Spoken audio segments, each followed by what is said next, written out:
Hello students, welcome to History class 12th. This is our next topic 3.4 beyond four Varnas. We have discussed about four Varnas and what did the Brahmanas thought about the people who were not categorized in Varnas, and those who were out of the Varnas, they were called Nishadas. The story of Eklavya we have discussed about the Shrenis of Swarnakar and others. Now the topic is beyond the four Varnas integration. Means Brahman wrote in Dharma Shastra, whatever they wrote in Dharma Shastra, Dharma Sutra and Manusmriti, all they said all these rules and regulations are followed universally. But there was a population whose social practices were not influenced by Brahmanical ideas.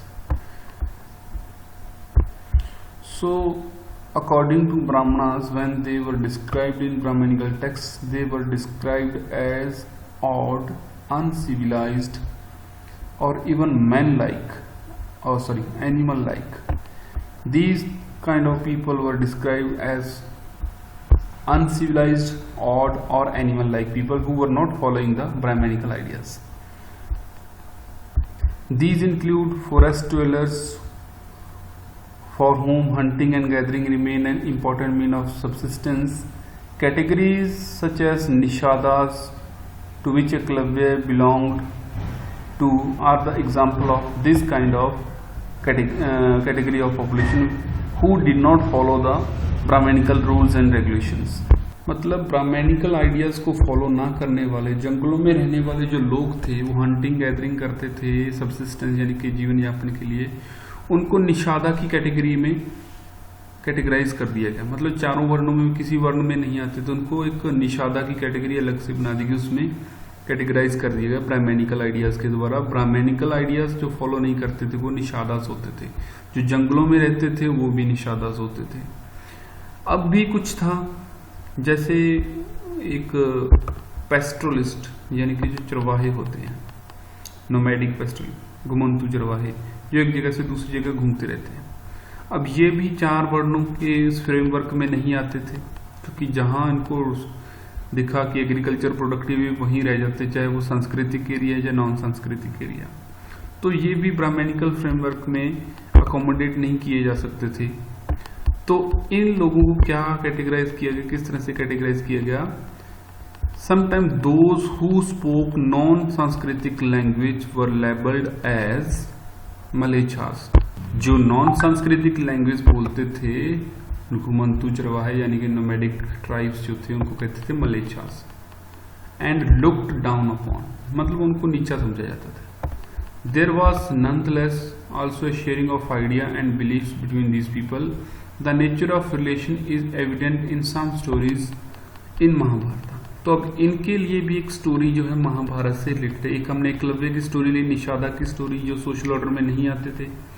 अब हम एक नई story लेते हैं जिसमें हम बताते हैं कि वो लोग जो सांस्कृतिक ट्रेडिशन को नहीं मानते थे, संस्कृत लैंग्वेज नहीं मानते थे, ब्राह्मणों द्वारा जो ले किए गए थे रूल्स एंड रेगुलेशन उनको नहीं मानते थे, वो भी इस सोसाइटी में थे. तो उनकी सिचुएशन कैसी थी, उनके रिलेशन ब्राह्मणिकल आइडिया.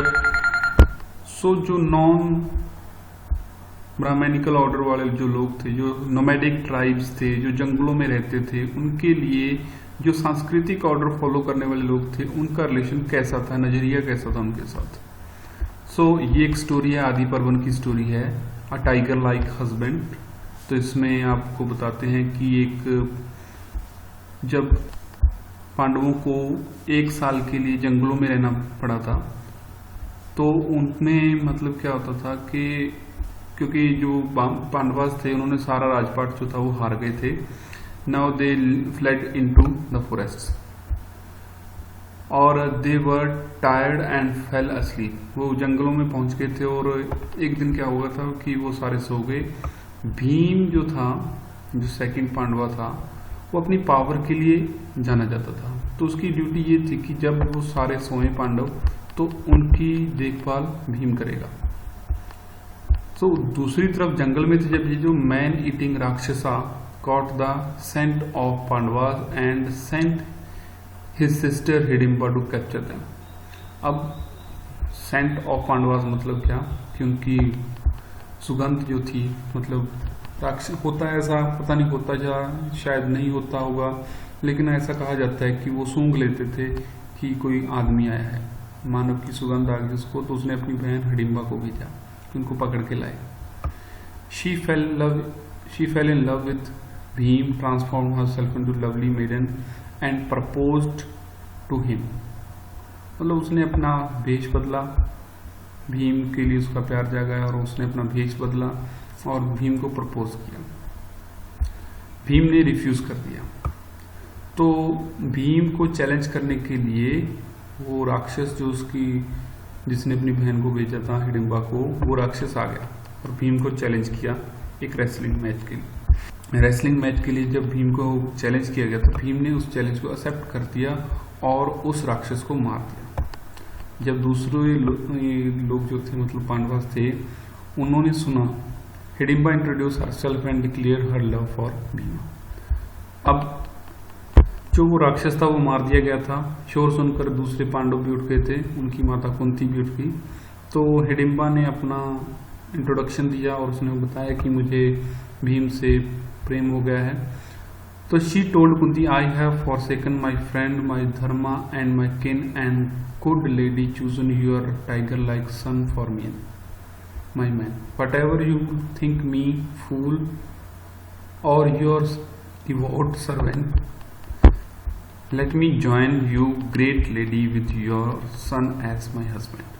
उसने कहा कि मैंने अपना सारा धर्म त्याग दिया है, मैं राक्षस से बिलोंग करती हूँ, राक्षस धर्म से बिलोंग करती, लेकिन मैंने अपना सारा धर्म त्याग दिया है और मैंने आपके एक शेर जैसे बेटे यानी कि टाइगर लाइक सन को मैंने चूज किया है अपने हस्बैंड बनने के लिए. तो मैं आपकी सेविका बन के रहूंगी, जैसा आप कहेंगे वैसी बन के रहूंगी, मुझे आपकी फैमिली का मेंबर बना लीजिए. तो ultimately Yudhishthira agreed to marriage on condition that they would spend the day together, but that Bhima would return every night. The couple roamed all over the world during the day. In due nurse, Hidimba gave birth to Rakshasa boy named Ghatotkacha. अब युधिष्ठिर एक बात के लिए सहमत हो गया कि जो मैरिज एक कंडीशन पर हो सकती है कि आप दिन इकट्ठे गुजार सकते हैं, रात को भीम की ड्यूटी होती है तो रात को भीम को घर पे आना पड़ेगा. तो ये ऐसा चलते हुए वो सारे वर्ल्ड में घूमे, ऐसा माना जाता है. घूमे या नहीं घूमे ये हम उनके ऊपर डिपेंड करता है कि वो घूमे या नहीं, सोर्सेस ये कहते हैं. तो उन्होंने एक बच्चे को जन्म दिया जिसका नाम था घटोत्कच. उसके बाद then mother and son left the Pandavas. Ghatotkacha promise to return to Pandavas whenever they needed him. Ghatotkach ने वादा किया कि जब भी उनके पिता को उनकी जरूरत होगी तो वो उनके पास आ जाएगा. जब ये तब आया था जब मतलब कर्ण के पास एक ब्रह्मास्त्र था और उसको उसने संभाल कर रखा था अर्जुन को मारने के लिए. तो कृष्ण जी ने भीम को कहा कि आप अपने बेटे को बुलाओ, क्योंकि हम ह्यूमन बीइंग हैं, सांस्कृतिक ट्रेडिशन को मानने वाले हैं. उसके अकॉर्डिंग क्या है कि रात को युद्ध नहीं कर सकते, लेकिन जो सांस्कृतिक ट्रेडिशन को नहीं मानता, जैसे घटोत्कच एक राक्षस है, तो वो रात को युद्ध कर सकता है. और जब वो रात को युद्ध करेगा तो कर्ण को उसके लिए ब्रह्मास्त्र चलाना पड़ेगा और इस तरह से अर्जुन बच जाएगा. तो ऐसा हुआ था. इस तरह से historian suggest that term rakshasa is used to describe people whose practice differ from laid down in Brahmanical text. मतलब जो राक्षस होते थे, असल में राक्षस का मतलब ये नहीं कि वो बुरे लोग थे, असल में वो क्या थे, उनके ट्रेडिशन जो थे ब्राह्मणिकल टेक्स्ट से अलग थे. उसके बाद आता है beyond the four varnas, subordination and conflicts. अब 4 वर्णों से बाहर क्या था? अब 4 वर्णों से बाहर बहुत सारे लोग रह जाते थे, उनको अनटचेबल भी कहा जाता था. कुछ कैटेगरीज जो थी social category also developed as sharper social divide by untouchable. This rested on the notion certain activities, especially those connected to the performance of ritual, were sacred and by extension pure. तो जो लोग अपने आप को pure समझते थे वो कौन प्योर थे? मतलब सोसाइटी में 4 वर्ण जो थे, 4 वर्णों में से नीचे वाले वर्ण से आप कुछ भी लेकर नहीं खाओगे। Those who consider themselves pure avoid taking food from those designated as untouchable। untouchable मतलब जो चौथा वर्ण था शूद्रास, उनसे कुछ लेकर नहीं खाएंगे और वो प्योरिटी को मेंटेन करके रखेंगे। अगर कोई ऐसा करता है कि उनके हाथ का कुछ लेकर खाता है तो वो पल्यूट हो जाएगा। ऐसा क्यों कहा जाता था? क्योंकि जो ये अनटचेबल जिनको समझा जाता था, ये क्या करते हैं, डेड एनिमल्स को और कॉर्प्स को जलाना दबाना इनके काम हैं, तो इस वजह से वो ये पॉल्यूटेड हैं। इनका अगर इनके टच करोगे तो आप भी पॉल्यूटेड हो जाओगे, ऐसा सोसाइटी में कहा जाता था। इनमें से एक कैटेगरी थी जो मतलब ये डेड कॉर्प्स को, डेड एनिमल्स को दफनाते थे, उनको कहा जाता था चंडाल्स। अब चंडाल जो थे ये मतलब सबसे नीचे समझे जाते सोसाइटी में, were placed at the bottom of, very bottom of hierarchy. और इनको मतलब देखना और इनको टच करना ये बहुत ही बुरा माना जाता था, पॉल्यूटिंग माना जाता था। In some cases even seeing them was regarded as polluting by those who claim to be at the top of the social order. मतलब सोशल ऑर्डर में जो टॉप समझे जाते थे, अपने आप को टॉप मानते थे, जैसे ब्राह्मण, क्षत्रिय, वैश्यास, ये इनको देखना भी पसंद नहीं करते थे, क्योंकि रूल्स के अकॉर्डिंग क्या था, ब्राह्मणिकल रूल्स के अकॉर्डिंग अगर आप इनको देखते हो, इनको टच करते हो, इनसे कुछ खाते हो तो आप पल्यूट हो जाओगे। तो इन चंडालों की ड्यूटीज लिखी गई थी मनुस्मृति में। क्या ड्यूटीज हैं? तो ड्यूटीज ऑफ चंडालास जो थी, they had to live outside the village, use discarded utensil and wear clothes of dead and ornament of iron. तो उनको बाहर रहना होगा विलेज में से। जो डिस्कार्डेड यानी कि टूटे फूटे बर्तन जो लोगों ने फेंक दिए हैं उनको यूज करना है। मरे हुए लोगों के कपड़े पहनने हैं, जो मरे हुए लोगों के ऊपर चढ़ा कर जाते वो कपड़े उनसे उतार कर खुद पहने। और आयरन के ऑर्नामेंट्स यानी कि आयरन के गहने पहने। तो ये एक बहुत ही बुरी बात थी। वो शहर में जा सकते थे लेकिन रात को। They could not walk about the village and cities at, मतलब रात को वो नहीं जा सकते थे। They could not walk about in village and cities at night. They had to dispose of the bodies of those who had no relatives and serve as एक्सिक्यूशनरीज।